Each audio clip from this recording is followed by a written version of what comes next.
నమస్తే మాస్టర్స్. శ్రీమద్ భగవద్గీత విజ్ఞానసారం మనం మరికొన్ని విషయాలను తెలుసుకుందాం. బ్రహ్మర్షి పితామహ అందించిన అద్భుతమైన జ్ఞానాన్ని ఇంకొంచెం వివరంగా రోజు రోజుకి కూడా అందులో ఉన్న ఆత్మ జ్ఞానాన్ని అద్భుతాన్ని మనం తెలుసుకుందాం.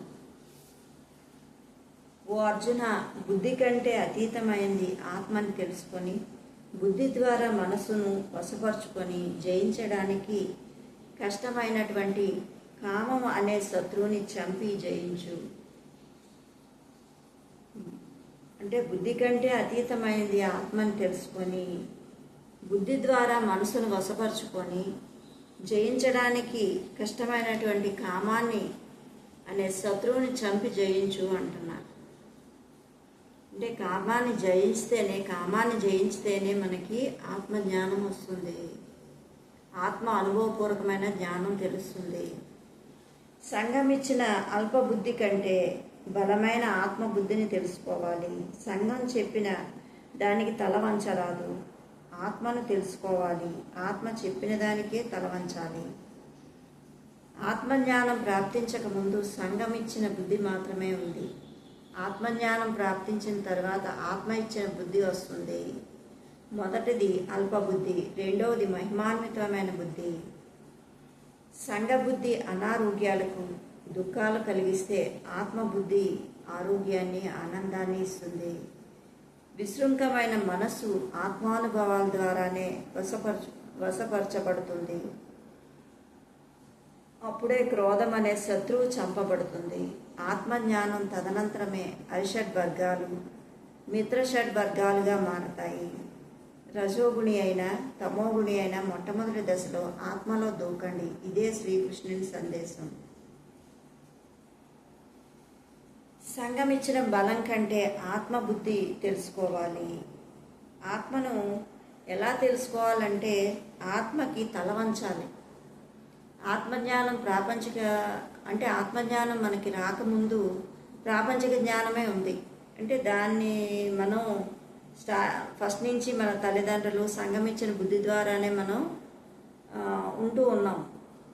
అంటే ఆ సంగమిచ్చిన బుద్ధి మాత్రమే ఉంది ఆత్మజ్ఞానం ప్రాప్తించకముందు. కానీ ఆత్మజ్ఞానం ప్రాప్తించిన తర్వాత ఆత్మ ఇచ్చిన బుద్ధితోనే ప్రవర్తించాలి. మొదటిది అల్పమైంది అయితే సంగమిచ్చిన బుద్ధి అల్పమైంది. అలాగే ఆత్మ ఇచ్చిన బుద్ధి మహిమాన్వితమైంది. ఆత్మబుద్ధి ఆరోగ్యాన్ని ఆనందాన్ని కలిగిస్తుంది. అలాగే సంగమిచ్చిన బుద్ధి ద్వారా అనారోగ్యాలు దుఃఖాలు కలుగుతాయి. విశృంఖమైన మనసు ఆత్మానుభవాల ద్వారానే అద్భుతంగా ఇవన్నిటినీ వశపరుచుకుంటుంది, అవన్నిటినీ దాటి వస్తుంది. అప్పుడే క్రోధం అనే శత్రువుని చంపబడుతుంది. ఆత్మజ్ఞానం తదనంతరమే ఒక యోగిగా మారుతారు. అయితే తమోగుణైనా రజోగుణైనా మొట్టమొదట ఆత్మలోకి దూకడమే అని చెప్తున్నారు. ఇదే శ్రీకృష్ణుని సందేశము. అయితే ఆత్మలో దూకడం ఎలా అంటే అది ఆనాపానసతి ధ్యానం ద్వారానే సాధ్యము. ఆత్మలో దూకియాలంటే కళ్ళు మూసుకోవాలి, శ్వాస మీద ధ్యాస పెట్టాలి, హాయిగా మనతో మనం ఉండాలి, ఏ ఆలోచన లేకుండా శ్వాసని మాత్రమే గమనిస్తూ ఉండడమే ఆనాపానసతి అంటే. అద్భుతమైన ఆనాపానసతి చేయడం ద్వారా, ధ్యాన సాధన చేయడం ద్వారా మనకి శ్రీకృష్ణ భగవానుడు చెప్పిన ఆత్మలో దూకండి అంటే అదే ఆత్మలో దూకడం అంటే. అభ్యాసం ద్వారానే వస్తుంది. అవన్నీ తెలుస్తాయి మనకి, ఆత్మానుభవం ద్వారానే అర్థమవుతాయి అవన్నీ. ఈ జన్మ కంటే ముందే నీకు నాకు అనేక జన్మలు గడిచాయి. అవి నాకు తెలుసు, నీకు తెలియవు. ప్రతి మనిషి తన మొత్తం జన్మ పరంపరలో ఎన్నో జన్మలు తీసుకుంటాడు. భౌతిక జీవితాన్ని అన్ని కోణాల్లో అనుభవించడానికే ఉన్నది జన్మ పరంపర. జీవితాన్ని ఎన్ని కోణాల్లో జన్మ పరంపరలో అన్ని జన్మలు తప్పవు కదా. అన్ని కోణాలను దర్శిస్తేనే పరిపూర్ణ మానవుడవుతాడు. అంటే ప్రతి మనిషి తన మొత్తం జన్మ పరంపరలో ఎన్నో జన్మలు తీసుకుంటాడు. ఆ భౌతిక జీవితాన్ని అన్ని కోణాల్లోని అనుభవిస్తేనే కానీ జీవితాన్ని పరిపూర్ణంగా అనుభవించలేడు, పరిపూర్ణ మానవుడు అవ్వలేడు. అంటే ఆ ప్రతి సిచ్యువేషన్ని అనుభవపూర్వకంగా తెలుసుకుంటేనే పరిపూర్ణ మానవుడు అవుతాడు. అన్ని కోణాల్లో దర్శించగలగాలి. ఒక కోణంలో దర్శిస్తే ఇంకో కోణంలో మళ్ళీ ఇంకో జన్మ తప్పదు. ఇలా అనేక రకాల జన్మలు తీసుకుంటూ అన్ని రకాల అనుభవాల్ని తెలుసుకుంటూ పరిపూర్ణ మానవుడిగా తయారవుతాడు. మొట్టమొదటిది శైశవాత్మగా మానవ శరీరంలో ప్రవేశిస్తాడు. తర్వాత బాల్యాత్మగా కొన్ని జన్మలు గడుస్తాయి. తర్వాత యవ్వనాత్మగా కొన్ని జన్మలు గడుస్తాయి. తర్వాత ప్రౌఢాత్మగా కొన్ని జన్మలు గడుస్తాయి. తర్వాత వృద్ధాత్మగా కొన్ని జన్మలు వస్తాయి. విముక్తాత్మగా మరికొన్ని జన్మలు వస్తాయి. తర్వాత పూర్ణాత్మగా మారి ఇంకా జన్మలు లేకుండా చేసుకొని ఈ లోకంలో తన కార్యక్రమాన్ని ముగించుకొని ఇతర ఉన్నత లోకాలకి పోతుంది. అంటే ఒక మనిషి దైవంగా మారడానికి, పూర్ణాత్మగా కావడానికి ఇంత ప్రాసెస్ ఉంది. అంటే ఒక చిన్న పిల్లడు నెల బేబీ దగ్గర నుంచి ఎలాగైతే స్టెప్ బై స్టెప్ అలా ఉంటుందో, అలాగే వయసులో ఎలాగైతే ఉంటుందో అలాగే బాల్యాత్మ, యవనాత్మ, వృద్ధాత్మ అలాగే ఎలాగైతే ఉంటుందో, వృద్ధ శరీరము అలాగే ఎలాగైతే ఉంటుందో అలానే ఆత్మ పరంపరలో కూడా శైశవాత్మగా, బాల్యాత్మగా, యవ్వనాత్మగా, పరిణితి చెందిన ప్రౌఢాత్మగా, వృద్ధాత్మగా, విముక్తాత్మగా, ఆఖరికి పూర్ణాత్మగా పరిపూర్ణం చేసుకుంటాడు తన జన్మ పరంపరలో. అంటే ఎన్నో జన్మలు ఎత్తిన తర్వాత ఎన్నో పాఠాలు నేర్చుకొని అప్పుడు పూర్ణాత్మగా తయారవుతాడు.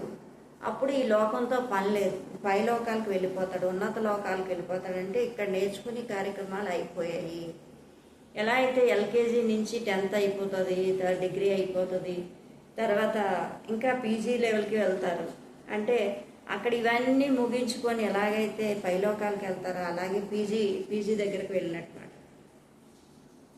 అంటే స్టెప్ బై స్టెప్ ఒక్కొక్కటి సాధించుకొని ఇంకెక్కడ తెలుసుకోవాల్సింది ఏమీ లేదు అని పూర్ణం అయిపోయిన తర్వాత ఉన్నత లోకాలకు వెళ్తారు. వేరే లోకంలోకి వెళ్ళి అక్కడ ఇలాగే నేర్చుకుంటూ ఉంటారు. ఇది ప్రతి మనిషికి సంబంధించింది. ప్రతి మనిషికి ఇదే ప్రాసెస్.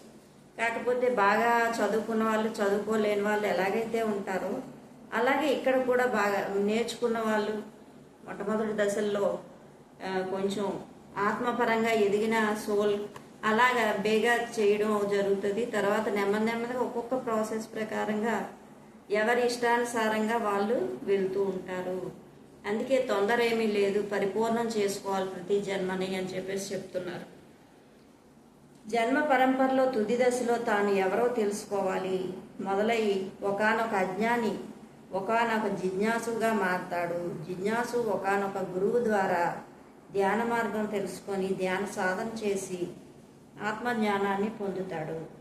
సదా దేహం వేరే, దేహి వేరే. దేహి అనేక జన్మలున్నాయి తీసుకుంటుంది. చివరగా నేను దేహం కాదు దేహి అని అర్థమవుతుంది.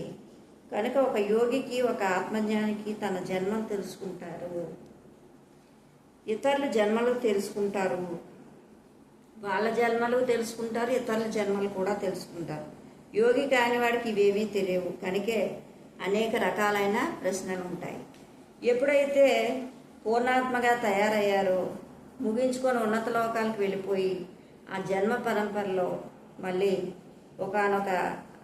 మొట్టమొదట ఒకానొక అజ్ఞానిగా ఉన్నవాళ్ళు జిజ్ఞాసుగా మారుతారు. తర్వాత ఒక గురువు ద్వారా ధ్యాన సాధన తెలుసుకొని ఆత్మజ్ఞానాన్ని పొందడం, దేహం వేరే దేహి వేరే అని అనేక జన్మల్లో పాఠాలు నేర్చుకుంటూ తీసుకుంటూ ఉంటారు. చివరికి ఒక యోగి ఆత్మజ్ఞానాన్ని తన జన్మల్ని తెలుసుకుంటాడు.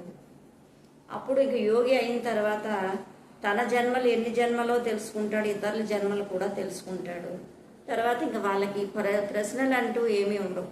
ఎందుకంటే సమాధానాలు దొరికిన స్థితే ఆత్మజ్ఞానము. తనేంటో తనకు అర్థమవుతుంది, తన భూమికి వచ్చిన పర్పస్ ఏంటి అర్థమవుతుంది. కాబట్టి ఇంక అక్కడ వాళ్ళకి క్వశ్చన్స్ ఏమి ఉండవు. పరిపూర్ణంగా అన్నీ అర్థం చేసుకొని జీవిస్తూ ఉంటారు. ఆ రకంగా ఒక యోగి జీవితం ఉంటుంది. అలాగే ఓ భరత వంశీయుడు అర్జున, ధర్మం నశించి అధర్మం పెచ్చిమీరినప్పుడు నన్ను నేను సృష్టించుకుంటూ ఉంటాను.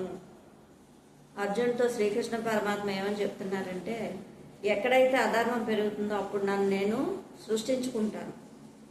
ఏదైనా ఒకానొక సాధారణ సగటు ఆత్మ తన సొంత ప్రగతి కోసం, తన ఆత్మ పురోభివృద్ధి కోసం మాత్రమే తను తాను సృష్టించుకుంటూ ఉంటుంది. అయితే ఒకానొక సగటు ఆత్మ అనేక జన్మల పరిణామ క్రమంలో తన సొంత ఆత్మాభివృద్ధి పూర్తి అయిన తర్వాత ఒకానొక పరమాత్మ స్థితికి చేరుకున్నప్పుడు తనను తాను గురించి తెలుసుకోవాల్సింది ఏమీ ఉండదు. అప్పుడు పరమాత్మ స్థితిలో లోక కళ్యాణం కోసం అందరి గురించి తను తాను సృష్టించుకుంటూ ఉంటుంది. ఎప్పుడైతే ఆ అర్జునుడికి ఏమని చెప్తున్నారంటే శ్రీకృష్ణ పరమాత్మ, నన్ను నేను ఎప్పటికప్పుడు సృష్టించుకుంటాను అధర్మం పెరిగినప్పుడు.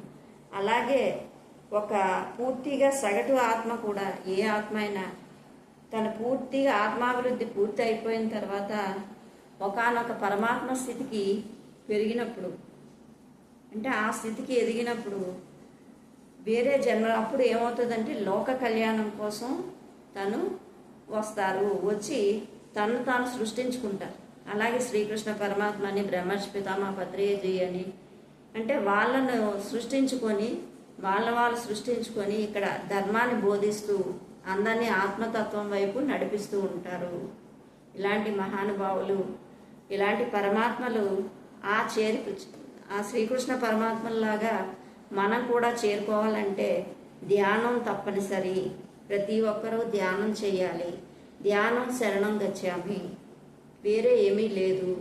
ఆత్మతత్వం గురించి తెలుసుకోవాలంటే ధ్యానం మాత్రమే.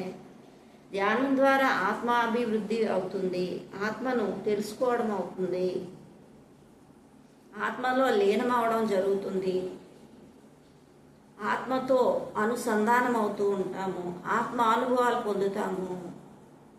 ఎప్పుడైతే మనతో మనం ఉన్నామంటే, మన శ్వాసతో మనం గమనిస్తూ ఉంటే అద్భుతంగా మనకి ఆత్మతత్వం బోధపడుతుంది. అప్పటిదాకా మనకి ఆత్మతత్వం బోధపడదు. కాబట్టి ఫ్రెండ్స్, ప్రతిరోజు ధ్యాన సాధన చేద్దాం. అద్భుతంగా ధ్యానం ద్వారా మనల్ని మనం ఆనందాన్ని వైపు, ఆరోగ్యం వైపు తీసుకువెళ్దాం. Thank you. లైక్ చేయండి, షేర్ చేయండి, సబ్స్క్రైబ్ చేసుకోండి. Thank you.